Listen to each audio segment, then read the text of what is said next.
AK41 news, आपका हक हमारा मकसद।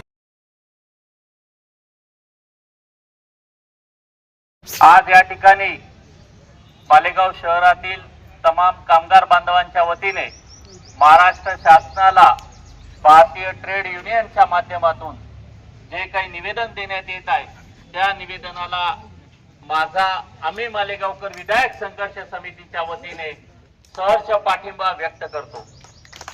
देशात ज्या काही चळवळी आज खऱ्या अर्थाने या देशात टिकून आहेत त्यामध्ये कामगार बांधवांच्या हितासाठी काम करणारी कम्युनिस्ट चळवळ ही खऱ्या अर्थाने टिकून आहे। म्हणूनच आज कुठेतरी देश एक विशिष्ट वळणावर योग्य प्रकारे चालू आहे असं माझं ठाम आणि प्रामाणिक मत आहे।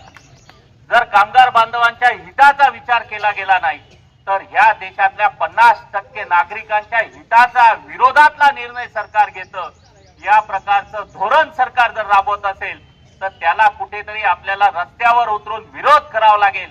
आणि ह्या विरोधाची सुरुवात गेल्या काही दिवसांपासून कामगार कायद्यांच्या संदर्भात जे काही आंदोलनं सुरू आहेत त्यामध्ये शेतकरी चळवळीच्या संदर्भात किसान सभेने लॉंग मार्चच्या माध्यमातून देखील मुंबईकडे कूच केलेली आहे।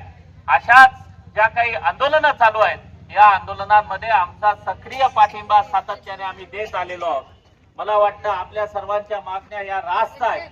शासनाने कामगारांच्या हितासाठी किमान वेतन तात्काळ लागू केलं पाहिजे या मताचे आम्ही देखील आहोत। आणि त्या सर्वच सेक्टरमध्ये बांधकाम कामगारांचा विषय असेल, घरगुती कामगारांचा विषय असेल, कंपनी कामगारांचा विषय असेल, त्याचबरोबर स्थानिक स्वराज्य संस्थेमध्ये काम करणारे ठेक्यांवर काम करणारे कामगारांचा विषय असेल, शेतमजुरांचा विषय असेल, या सर्वांसाठी एक हक्काचं त्यांना योग्य प्रकारे न्याय मिळेल असं किमान वेतन मिळालं पाहिजे।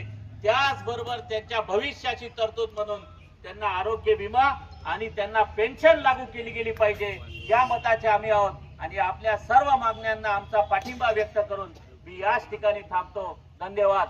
लाल सलाम।